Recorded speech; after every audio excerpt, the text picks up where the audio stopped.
Hey, it's Chris, Liege Games. Let's talk Kickstarters for next week, and we're going straight into the month of March. Now, I thought it was going to be a little less, and I'm sitting down tonight. I'm going, okay, let me just count up them I got. One. So, right now, I have 18 games listed between March 1 and March 2, essentially. That's also not to mention the few games that I have that were potentially supposed to be in February that I did not ever get dates for. And obviously, there's a few in March that I don't have dates for yet either. So let's talk about what we're going to be seeing and what is expected to be on the horizon. Now, obviously, with the last video yesterday of the roundup from this past week and the number of games that are just going to be sheer volume wise this week, it may not be as in-depth as you may have seen in the past with some of these, and so I apologize for that. But it's just when you have about 20 games launching, and I'm covering them as the upcoming as well as after they launch, I'm trying not to give them too much detail. I'm also trying to make it more than just a synopsis of what you can read elsewhere. So that fine line, so somewhere between, maybe not 4 or 5 minutes each like they have been in the past, but maybe sort of if I can get it down to the 1 or 2 minutes, it's a tough balance. So bear with me. As always, thank you for watching. Thank you for checking out. Let me know which from this list sound good. Also, upcoming this weekend, hopefully I will have one of the Zombicide videos out, maybe even a 2-for-1 day. I want to get a video out about the 3 games I'm super excited about in March. Disclaimer, one of them is on this list, so I'm not going to tell you which one because that'd be too many spoilers. But hopefully I'll be able to get that out as well. So maybe I'll even put that out on Sunday. So let's go right into it before we get too long anyway. I mentioned this previously when it was originally maybe supposed to be in sort of January, February-ish, but this is Eternal Palace. Now this is another worker placement game where you are trying to build the palace for the Emperor. It's a worker placement game with dice workers as well as programmed movement for those dice. You're going to be trying to slowly rebuild this palace in sections, getting points for each section. And the most points, obviously, like all of these games, is going to win at the end. Completing tasks in these areas earns you points, earns you tokens. And if it's somewhere that other people have already gone that you are otherwise unable to go, you can spend one of the main resources, fish, actually, to be able to go there as well. They talk about it being highly interactive. So again, from a Euro style game, what does that mean? Does it mean you're cutting off people at certain choke points in terms of placement? Are you going to be able to influence other people's workers or dice directly? I don't know. Now they compare it to the other dice working games out there, like Alien Frontiers, Kingsburg, Euphoria, and they say if you like those type of games, this is another game that might be up your wheelhouse. And if you can see, as on the upper left-hand corner, the designer is by Stephen Aramini. Now, you may not know him by name, like some of the other designers, but you can see here a little bit of his pedigree. Sprawlopolis, Circle the Wagons, Yardmaster, Animal Kingdoms, Groves. So, there are other games that you would recognize in his design portfolio as well. So, that is launching on the 1st. Also launching on the 1st is So You've Been Eaten. Now, there's been a lot of initial sort of background hype on this, and I don't really know why, to be frank. I know that people are excited about it, and it's doing something completely different. I think Rado even already has a video out for it in the playthrough, and it's sort of got this weird vibe around it. It says it's a 1 to 2 player game, but then it also says that it's actually a 0 player game. So the whole objective of this game is to be eaten in the first place. So you are starting off as being eaten by one of these big space worm monsters, and you're a deep space miner, and you are gathering the crystals that happen to just be in these big space monsters. And so you need to be able to acquire enough of those crystals before trying to make your escape. Hence the name of the game in the first place. Now on the page, they break it down a little bit further because it's not just a sort of typical solo game, if you will. They talk about the other end game conditions. Well, one, you get enough crystals and you escape the beast by activating that jetpack that you can kind of see on his back there. Secondly, you do not get enough crystals, or the bacteria, the immune response from the beast overwhelms you and it kills you. You may see remnants of other miners in there, it says. So there may be some, maybe some things to pick up and help you mitigate things. Anyway, the other Third outcome is that the digestive tract of the beast takes a hold of you and accomplishes what it needs to do, and you go out the other end. The interesting thing, and they break this down a little bit on the Board Game Geek page here, is that they show how it's going to be done at the different player counts. 2 players, you're a minor player against the beast player. Okay, makes sense. 1 player, you can do a minor player against a sleeping beast, or you can be the beast player against a robot minor. And then the 0 is sleeping beast against a robot minor. Anyway, I don't know how the game is going to play itself, but apparently it can. You can get a little bit of a feel for it right here with dice manipulation and the track that's going to be going along with it. And here is more of a rendered image, so you can see a little bit more of the components. Unfortunately, the only video that's on Board Game Geek right now is a German gameplay video, and you can just kind of take a picture of what it looks like here, and otherwise details are sort of still a little bit sparse. So if it's interesting to you, it definitely is a different theme on things. Take a look on March 1st, because that's when it's supposed to launch. Next up on March 1st is the Heart of Cthulhu, in case you didn't have your daily diet of Cthulhu today. They describe it as more of an RPG-ish game with a large set of cards, a large deck of cards of about 300 cards altogether. They divide that deck into 3 smaller decks of about 110 cards each. You have a peril deck, a pillage deck, and a discovery deck. So what you're going to be doing in this game is you're going to be having that discovery deck, and you're going to be trying to go through that discovery deck and buy those cards because you're trying to get new worlds that you're trying to discover. You know, Cthulhu, all the different worlds, that sort of incorporation of the theme.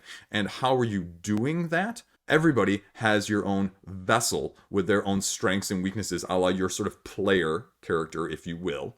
You have 3 integrity chips and 3 pillage cards that you're going to be able to use. Now, all it says is you're going to be taking turns getting supplies from the pillage deck and then using those to be able to pay for the discovery cards to get enough of the new worlds, and whoever gets, I think, 3 new world discovery cards wins the game.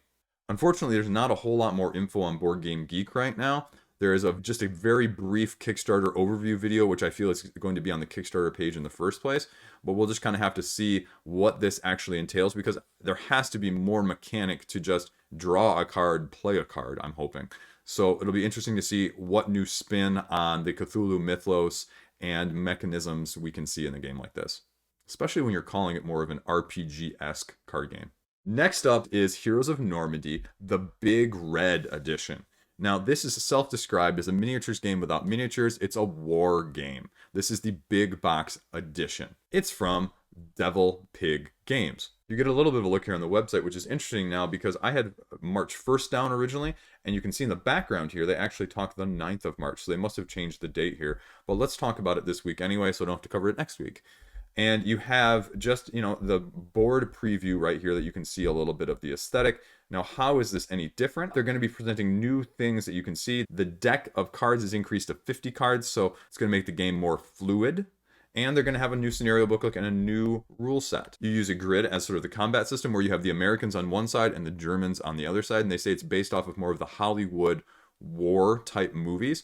And what you're going to be doing is you're going to be using only a single die, a 6-sided die, to do combat, but there's a lot of cards and tactical positioning that can affect the outcome of the battles. And I think it's actually relatively well received from the wargaming side of things. So it'll be interesting to see how much more content a big box edition adds and how much interest there is in this type of game, because especially when we talk war games, another area that I have little to no knowledge in. So anyone out there that's more knowledgeable can kind of maybe tell me in the comment section even, how does this rank? What are you looking for? What do you not want to see even? So I thought it was launching on the 1st. That's why it's being talked about. But now it appears that it's changed to the 9th because I went to the right website at the right time. But you know what? We'll leave it in there. Cause do. Okay. Next up, launching on the 1st. First is a very popular day, especially for a Monday, is Theurgy. So what is Theurgy, especially with this very nice and provocative art as the front cover? Theurgy is a 2 to 6 player game where you play as half-forgotten gods, where you're competing to have the best temple built in your honor. This is more of a card drafting, hand management, area control style game.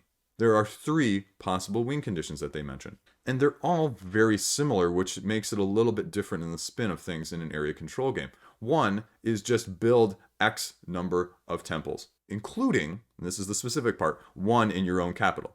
The second win condition is build X, which I'm assuming is related to player count or relative to something on the board, +1, as well as completing your secret objective. And then the third win condition is X +2, just anywhere on the board. So it must be a little bit more difficult to build it in your own capital for some reason because of the first win condition. Now, they seem to have gone a little bit more of the thematic route because they talk about significance of drafting cards and using cards as well as just the straight area control to carve out your empire and undermining your rivals at the same time. They talk about miracles, because I mean gods, epic monsters being unleashed, as well as having a unique power for each individual deity that you represent that you can use to your advantage. You're going to be moving your acolytes and followers from settlement to settlement, placing down your faith tokens to represent the belief in your own power, performing that previously mentioned miracle or summoning that monster to prove your might, followed by sort of the end of turn phase where an event happens and the locals' faith is tested, and depending on what happens and how they react, which god are they going to go to for their prayers to save them, essentially. Now, what else do you need to know? This is a relaunch from approximately a year ago. The original base pledge was 59 euros. As always with the area control, I think, again, you're going into a very saturated market. What's going to make you stand out from the crowd? What's going to make your game unique? Especially because this seems to be a non-miniature based one, and those seem to get a little bit more traction, as do a lot of miniature-based games on Kickstarter. And the big question is, okay, you launched and you're relaunching now when you failed to fund previously. What is going to be new? What is going to entice people now versus previously? So we'll just kind of have to wait and see on the first.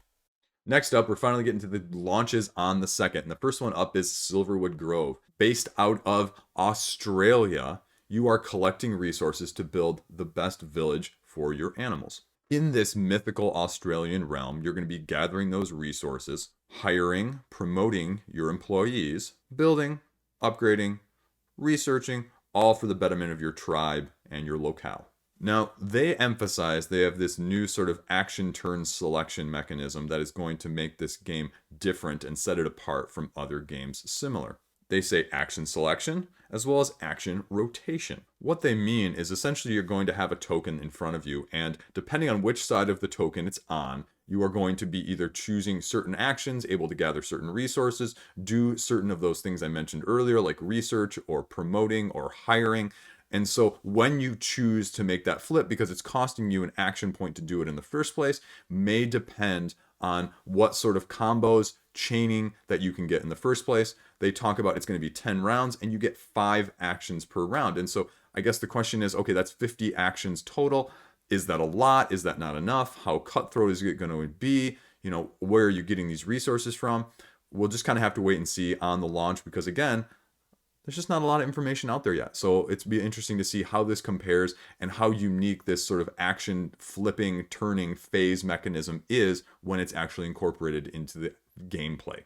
Now, you might be familiar with this predecessor, but this is a standalone game of its own right, and this is Caper Europe. The original Caper was a 2-player card drafting game. What you're doing here is you're sending your various thieves through places in Europe trying to get the best and the most loot. You have tricks, you have powers, you have gear to outmaneuver and outplay your opponent. It's an area majority set collection type game if you're familiar with the original Caper in the first place. And the thing that sets it apart is it's a 2-player drafting mechanic, which you don't always see with 2-player games, because drafting is a little bit tougher with 2 players. Now, with this game, they say, you know, there's a little bit of randomness, but there's a little bit of perfect information. Not perfect in that sense, but so there's a randomization in terms of when or where things are going to come up in terms of the timeline. So if you have a certain city, you don't know when that certain city is going to come up. But if when that certain city comes up, as in Rome is the example they use in the forums, that you know that the same gear and the same goods are going to be in Rome every single time. But because you don't know when, you may have to plan things slightly differently. There are 4 main color cards that provide the tension of the set collection between characters. You have your purple, which is your caper trackers. You know, how many things are you actually stealing? You have your scoundrel cards, which are more of your yellow cards, which are the gear that you're buying, which is what you spend from the gold that you earn in the first place. And they mention the fact that you don't want to hoard it because then you're going to, lose out on the cards that you could be buying because this is a very tight game. But if you have less or too little, it's going to be crippling because you can't buy the gear that's going to allow you to outmaneuver your opponent in the first place. Then you have your green cards, which are the stolen good cards. You gain these by matching the symbols of the cards that you have that match them in the locations. And then the last one is a red card, and this is a card that really changes the mechanic and adds a little bit more of a take that, and it allows you, when played, and they're very limited, there are only 3 in the whole deck, that gives you the ability to discard an opponent's gear card, one of those yellow cards that I mentioned earlier, which potentially is a 2-way swing, maybe adding to you, giving you an advantage, and taking away something from them. So the original caper, I think, is relatively well thought of, and this is another version of it done in Europe, so we'll see if this is as successful as the first one on March 2nd. Next up on March 2nd is Clash of the Ardennes. This is a 2-player, more of a little bit of an abstract type of war game with a little bit of the rock, paper, scissors, this beats that, this beats that, this beats that type of mechanisms. It is focusing on the World War II very well-known Battle of the Bulge. If you're not familiar with Battle of the Bulge, I'm not going to give you a history lesson, but you should go learn about it and you should look it up on Google, even pause this video to go do so. One side is the Axis, one side is the Allies. What you're trying to do is you're trying to capture the streets in the Belgian city in which this is based off of in the real battle. You're going to be placing your cards tactically in order to outmaneuver your opponent. So what does that actually mean? Well, let's take a look here a second. You can see a little bit of the streets here and where you're going to be placing your units, as you can see how they're already divided sort of into columns there. And so you're going to be having a clash in that sense. So it's a little bit different as opposed to what I'm used to when I see a 2-player dueling game. Again, I'm not a big war gamer, but this setup is distinctly something different than what I've seen in a lot of games. You have the special abilities, you have the special troops, and how you position them and how you place them really does matter. So we'll see what this actually entails, what the price point is, and whether it's appealing for just war gamers or whether it's going to be sort of like what Blitzkrieg was when it came out a couple years ago, and after initially funding very low on Kickstarter, but has sort of caught the non-war gamers' attention and interest in the first place. Also running on March 2nd is Hojo Pojo. It's up to a 6-player game where you're going to be basically doing a hot pot and seeing who can get the most food and the most to eat in the first place before the food runs out, or somebody plays the King of the Pot card and causes the game to end prematurely and scoring to happen soon. Looks like a relatively simple family-style party-ish game where you're rolling, trying to match the food with the die, and being able to eat it if you match. So person with the most points wins, and it's relatively straightforward. I don't really know how much else, but that's a relatively straightforward explanation for a relatively straightforward game, hopefully. So we'll see what it looks like when it launches. Next up, launching on March 2nd is Doomlings, another card game. So what are you doing in Doomlings? As you can see, evidenced by just this picture alone, it's a set collection hand management style card game. And you can see here that there are many different types of cards and traits that you're going to be trying to acquire in order to get different abilities, in order to get points in the first place. You're going to be trying to acquire these traits because catastrophes, cataclysmic events are going to be hitting the planet that you're on, and you're trying to make your little creatures more adaptable, more resilient, and more able to survive under those harsher circumstances. When the third catastrophic event hits, the game ends. Whoever scored the most points wins. I like this graphic because I haven't really seen it elsewhere. So I would love to see more people adopt this. And so you've got some set collection, you've got the events, you've got the take that, moving through the deck, and you've got some hand management. You can see sort of, okay, where should I be looking at in terms of doing things? And so it's just a really interesting, data is beautiful sort of picture. Now, the nice thing that I like about this is the closest thing I can compare it to is something like Oceans, with the traits that you're using and how many of these traits you have is called your gene pool, and you can adjust or have things that affect how many of these traits you can have in your gene pool, either higher or lower depending on what you have, a la similar to Oceans. Also similar to Oceans, and I like this because that was my favorite part about Oceans, was that the deep deck there, they were all unique cards, and they make it clear every single one of these traits right here in this very large stack that you're seeing is different. So you're never going to have 2 of the same creature, 2 of the same game, or 2 of the same anything combination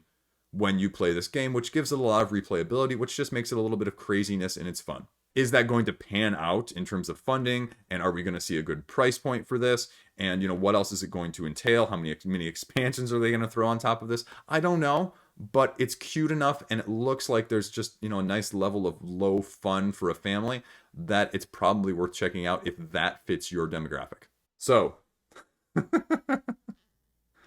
this game is titled Uranus. Let's be adults about this. You are one of 6 leaders of the tribes on the planet. You are trying to work with other rulers on the planet to prevent catastrophe. But asteroids, as you can see illustrated in the picture here, are threatening the whole existence of your planet in the first place. And you are trying to defend and prepare your structures in order to be able to survive it in the first place. It is a fully cooperative game. Simultaneous play, variable player powers, simultaneous action selection, which I think is underused sometimes in cooperative games, which also leads to a decreased analysis paralysis or downtime, especially as one of the biggest criticisms of some co-op games at larger player counts. And it's interesting and unique in the sense that when you're doing each of these selections, each player has to do a phase before you can move on to the next phase. And there are 4 phases, each in which you're going to be doing an action selection. The first phase is the asteroid phase. It makes sections of the game, of the board, unusable for the future rounds. The second phase utilizes your unique part of the moon, where you are mining and gathering resources and moving them along these tracks in order to best utilize them in the places they need to be for the next phase of the game. The next phase being groups of these cubes or these resources allow you to complete projects that you need in order to survive. Building more tunnels, building more mines, constructing fortifications, guns to blow up asteroids from causing future damage, just various technologies to help you get ahead. And then the last phase is actually installing those completed projects onto the board, onto the moon, in order to be able to use them in the next round.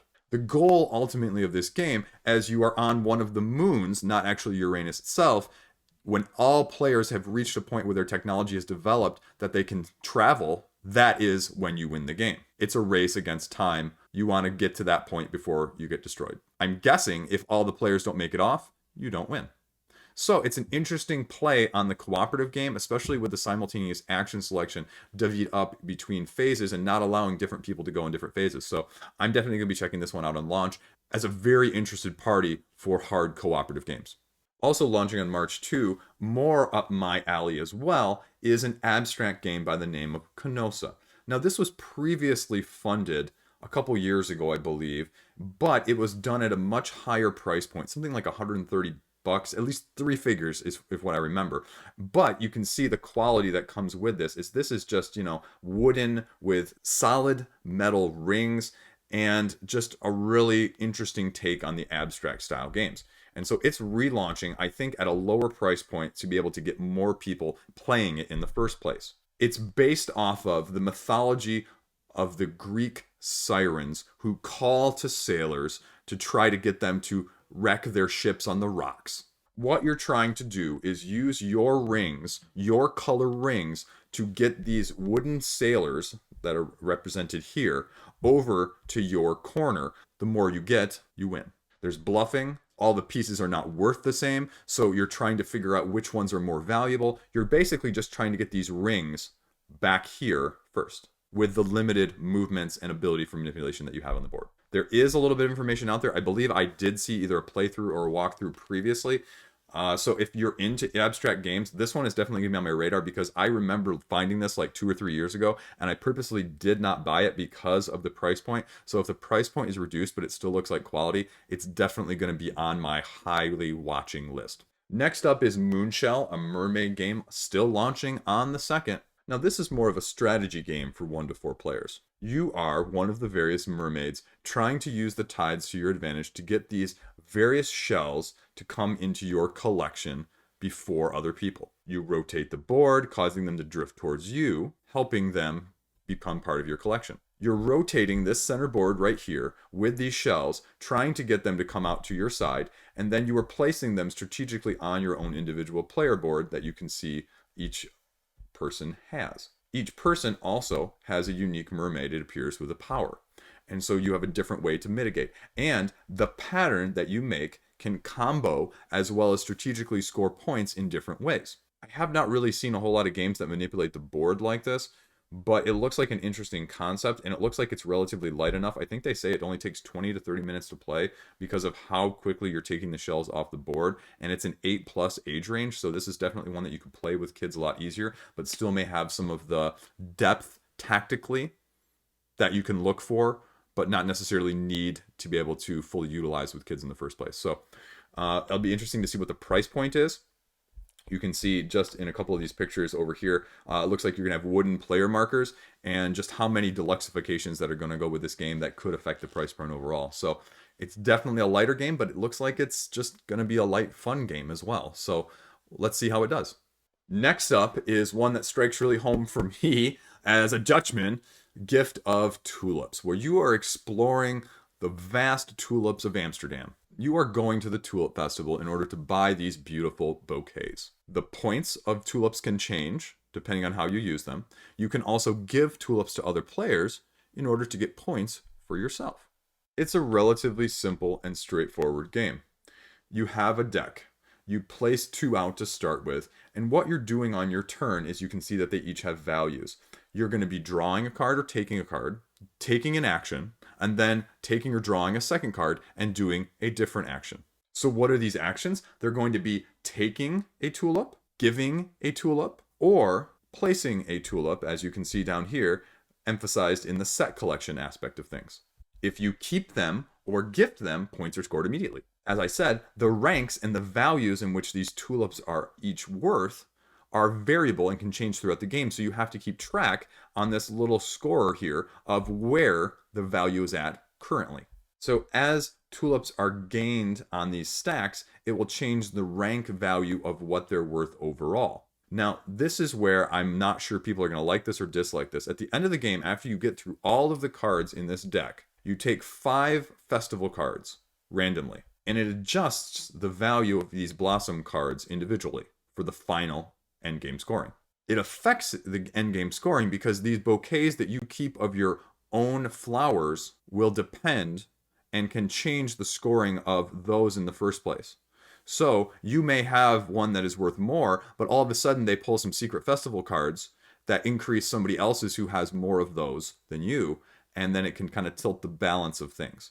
So there's a little bit of randomness there that people may not like, but if you like card games and set collection and a little bit of randomness and luck, this might be more up your alley. It's definitely beautiful to look at, and it's definitely something that's going to be easy to hit the table. The question just is, in my mind, is what's the price point going to be and how does it compare to the market that's out there for card games and set collection games already? Next up is Meeples and Monsters, and this probably has the most hype and publicity of games launching next week, and it's from AEG. So what do you need to know about this game? It's a bag building engine builder, and it's by the guy who did Champions of Midgard. If those two things don't excite you right there, you're clearly not me, because I think both of those are a combination of things that I like hearing about. Because as you know, I like bag builders. I also am not a huge fan on Euro-style worker placement, but Champions of Midgard is one of those that has a lot more interaction, and it has some battles, and it has some luck, and it has some take that, and so you've got me enticed. Rado already has his playthrough out, so you can already check it out prior to launch if you're interested. It's Meeples, not miniatures, not standees, so the price point may be better than if it was one of the other two, so that's already a plus. There's a Towers expansion that they say is going to be with the pledge, so you already have a little bit more element of what to expect, because every game now on Kickstarter needs its own expansion at the same time of launch, he said facetiously. And you have the ability to place these meeples in different sections of the town in order to fight monsters and gain victory points. It has a little bit of the Orleans feel because, as I mentioned, you are bag building. So you are building with these workers and then placing these workers down depending on what you draw and what actions you need. So you may have to change on the fly, sort of like you'll do a little bit in Orleans. Quests, beating monsters, investigating, all of those things in order to earn points. You can even upgrade the places in town to give you more options in the future. So all in all, I really have not watched the gameplay through yet, but I'm going to be, because this is going to be a game that is definitely going to fall on my interest and make me even consider having to spend more this month, more than I was already planning. That, obviously, also is launching on March 2nd. Also launching on March 2nd is Oil Town, in case it wasn't clear what this game is going to be about. Card-driven, dice placement, competitive style game. 1860, Wild West, you're panning for oil. So what are you doing? We don't really know a whole lot at this point about what you're actually be doing. Dice rolling, hand management with cards of varying degrees. And you can see that there's going to be even dice placement on these said cards. Apart from that, we don't really know. There's not a whole lot of information on Board Game Geek. There is no video. There is no information on the forums, really. There is a pre-launch page that you can check out and be notified when it launches. But otherwise, we're just going to have to see kind of what this brings to the table, literally and figuratively. So check it out when it launches on the 2nd. Getting near the end here, Fortune and Famine also launching on March 2nd. A strategic card game launching based on medieval Europe. You are a king trying to outbid your other kings and obtain and store the most grain in these famine times so that your kingdom can survive and prosper the best.